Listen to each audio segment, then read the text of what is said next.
How's it going, guys? My name is Vaughn Sanctum, and today I'm here to report I finished 16th in the remote qualifier, like the regional qualifier at CardBrawlers, the CardBrawlers event today, the remote invitational. So let's just get into it. I'm going to show off my deck list, talk about my matchups, and that'll be that. So I played what we call like Invoke Stun, a more control variant of Invoke Dogma Shaddolls, and I felt like it went pretty well today. I was 3-3, yeah, we did not so bad. I made quite a few misplays, but this is like I'm pretty recent into the scene in terms of getting back into it. The last time I had any significant finish was like 2015. But let's jump right into the deck profile. First and foremost, 3 Alistair the Invoker. Not gonna lie, 3 I feel like is a little too much. I would personally consider just running 2. I feel like 3 is too much, and it often came up where it was a brick. Like to have a bonus Alistair in hand. 2 Ecclesia. This card's just, not gonna lie, kind of nutty. I wish I had it as 3.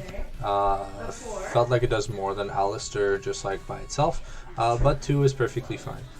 The 1 Maximus, the 1 Fleur-de-Lis, the rest of the Dogma package. Fleur-de-Lis can summon itself when there's an extra deck monster. Also as a negate if you have another Dogma card on the field. And Maximus allows you to set up most of your engine plays, which is really good. Next up, to finish up the monsters, we got 1 Destiny Hero Celestial and 1 Destiny Hero Dasher. DP was a big part of today's tournament. Even one of the reasons why I lost a round. But overall, DP with a Celestial Dasher. Dasher never really came up. Celestial did. The draw 2 was nice, helped me come back in a game and win a game. But besides that, now moving on to spells. I was main decking 2 Crossout Designators. Because Imperm's a really big thing in the format, and having access to stop your opponent's Fusion Destiny, your opponent's Imperm, your opponent's Prosperity, and a bunch of other things, just not gonna lie, it's very good. 3 Fusion Destiny, card's insane. So, does lock you into heroes, but that doesn't matter. 3 Forbidden Droplets. Shout out to my boy Ayub who lent me the 3rd Droplets. I think the OTD one, because I have 2 Brothers Legends one. So I did borrow 1 droplet for the event. It came up really often, and it was really nice. This card is insane, and it does justify its price tag. I really do like droplets. I wouldn't run the deck. I wouldn't run any deck without droplets. Not gonna lie, it's too important. 3 Prosperities. This single-handedly won me some games just because like I was able to look for the cards I needed. Shit's expensive, but shit's like super fucking dope. Only 1 invocation in the main. It never really came up that I ever needed a 2nd invocation, because whenever I would try an invocation, when it mattered, I'd get Lancia, or I'd get debarriered, or I got hit often. The Magical Meltdown searches Alistair and stops your opponent from ashing your Fusion Destiny. They cannot interact with your Fusion Destiny. Triple Nadir Servant. This card is so nutty. It's a free extender at the end of your combo, and helps clear boards. I get the Titanic Cladding Grave, the Specialty Ecclesia, to search the Fleur-de-Lis. There's a lot of combo lines. Triple Tactic Battles in the main, because this format is super hand trap heavy. Like, sure, it doesn't matter regarding Imperm, but Ash, Valor, Droll, all pretty prevalent game 1, and Lancia pretty prevalent game 2. So having free tactics, like having Pot of Greed, is pretty good. And moving on to the traps, I am running quite a bit of traps. It's more stun variant, right? So it's a go 1 stun and go 2 breakpoints. So we got the 1 Imperial Lord. This card is fucking insane. I misplayed having this face up. I could have sent it like with droplets I had to just like cuck my opponent out of playing the game, but I didn't. So that was a pretty big misplay there. That's fine. The 1 Shaddol Schism is what you need to win the lock and summon, just needed for your Shaddol extra deck monsters. 2 Punishment. 3 is too much. The Floodgate, especially like the lingering effect, lasts for 2 turns if you use it on your opponent's turn. So it really sucks. But it's a great card. It's so easily searchable that you don't need to run 3 because running 3 is great. Now this one of the only traps I was running 3 of. Strike is just so fucking good. It shuts down so many plays. Really good in the mirror match too. Really good against Tri Brigade. 3 Imperm, best hand trap in the format, definitely. And if you're playing against a back row deck, having this set or whatever, you can like cuck your opponent's spells and traps based on column positioning. So like they do have to play around that. And we have 3 IDP. Not gonna lie, not the most fruitful trap card I have ever had in my main deck. Sometimes I wish it was Torrential Tribute. Sometimes I wish it was like, I wish I had Skill Drain or like more Solemns and stuff.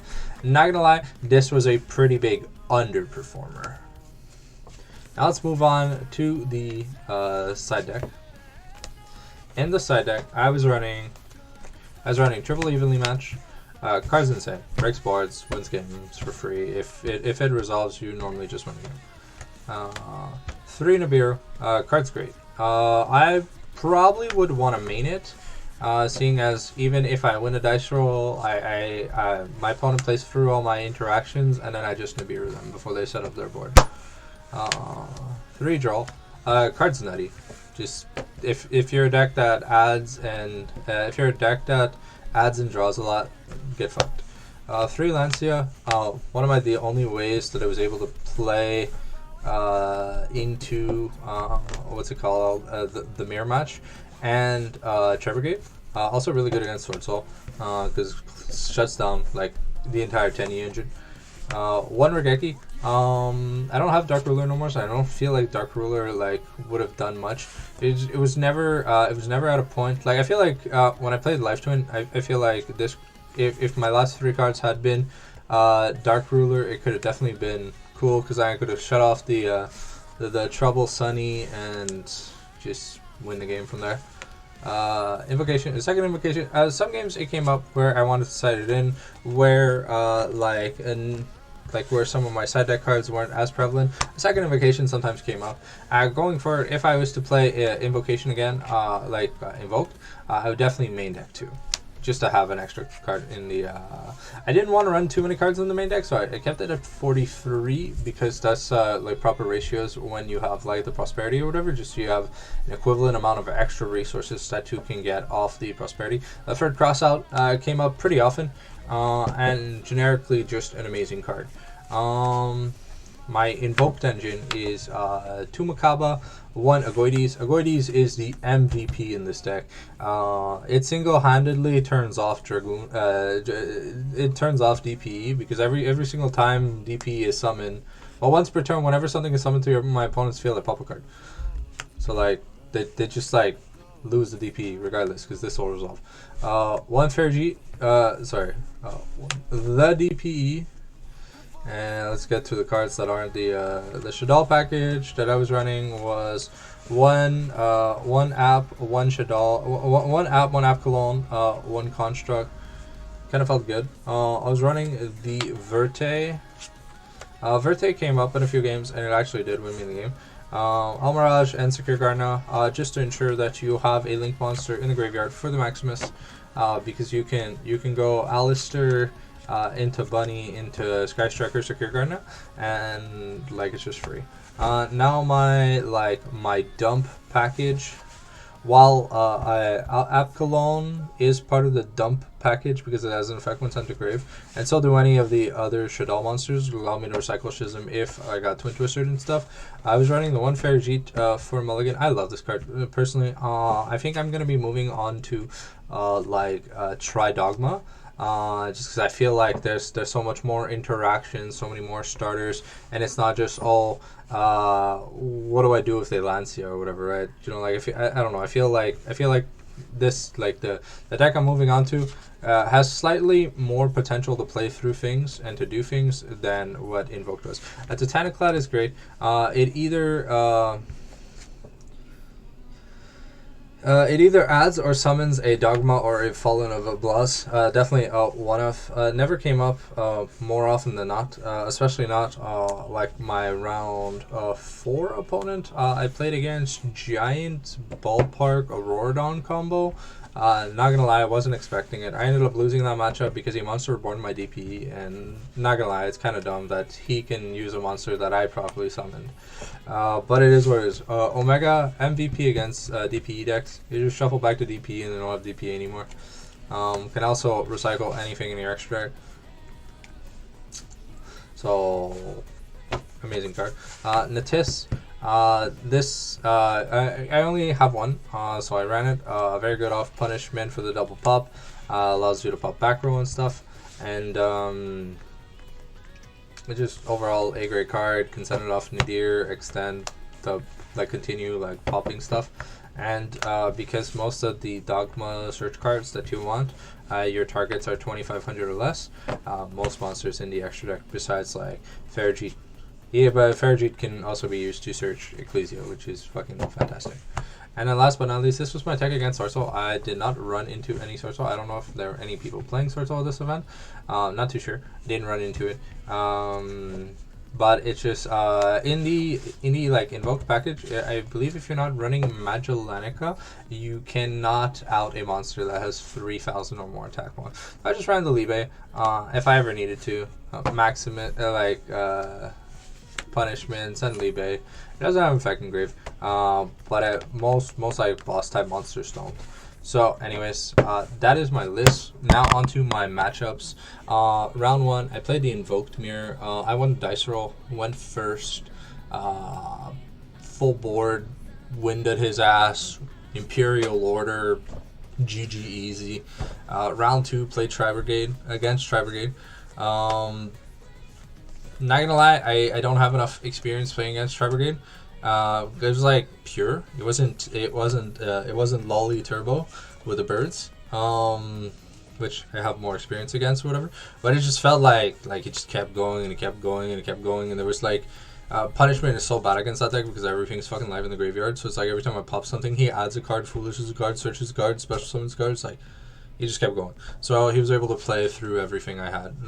Probably one of the reasons why Tri-Birds is so good. It's because everything floats, everything recycles itself, it regenerates itself. It's just the deck's fucking insane. Round 3, I played against what did I play against?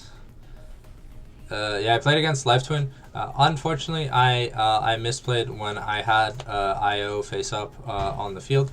I did not send it with my droplets to cuck his blue VTuber girl, and yeah, that's basically what lost me the game.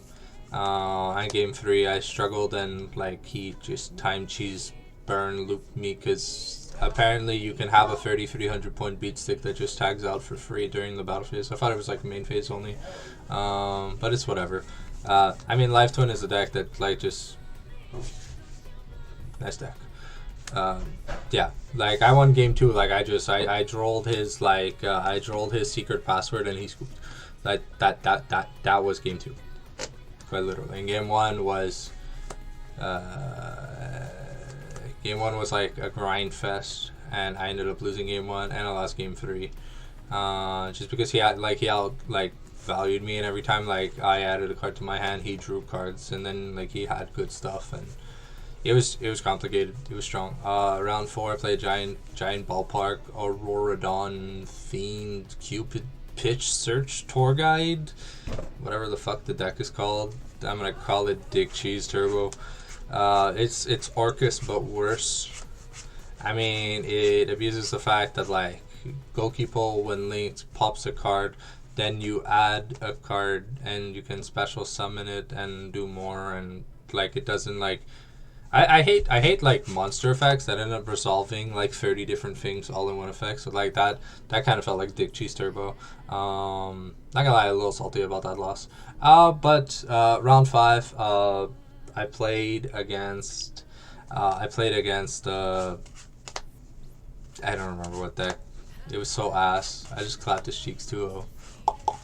And round 6, I had a bye. Yep. So top 16. Let's go, boys. It's my first big event from coming back, so placing like, there was only like 38 people in the event, but finishing 16th, not gonna lie, I feel good about it. I'm really glad about where I placed. I did make some misplays that cost me some games, but against Tri-Brigade, I don't think there was anything I was going to be able to do anyways. Yeah, the biggest problem I have with the deck today was if you have Alistair in hand and you draw in Alistair, you lose.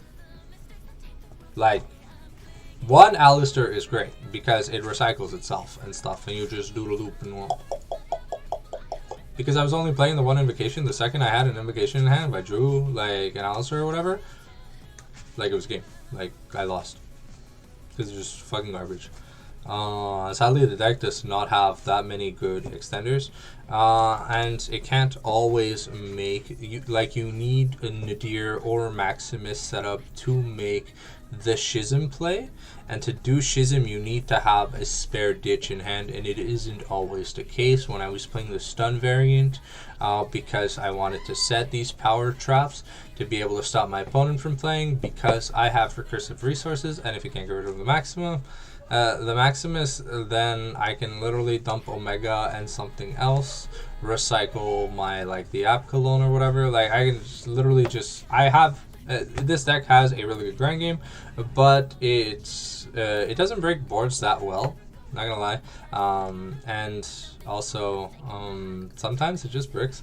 I mean, like all decks can brick or whatever, but I feel like the thing that made me saltiest about the most is when I played against Giant Ball Buck Turbo. I drew into too many side cards, and yeah, like there were turns of just us doing nothing. And that was also what lost me game 3 against Life Twin, because like I didn't draw a starter, he drew one, and he managed to play through my stuff. Had I drawn a starter, he had fuck all. Like, I mean, he had cross out, I had cross out. I'm just like, when you don't give a fuck about cross out, just like, it is what it is. Anyways, at the end of the day, 16 3-3 Invoke Stun deck profile. I hope you guys enjoyed. I will be doing a lot more remote, a lot more in-person locals, a lot more. I'm getting back into the competitive Yu-Gi-Oh! I have all my stables. I'm just missing one drippy drops, and then we are good to go, finished and everything. Yeah. So I hope I'll see you guys around in like future tournaments and stuff, and if not, if you enjoyed the content today, please do subscribe. We are nearing 200 subscribers, and it would be awesome to celebrate. Thank you. Have a good day. Ciao, ciao.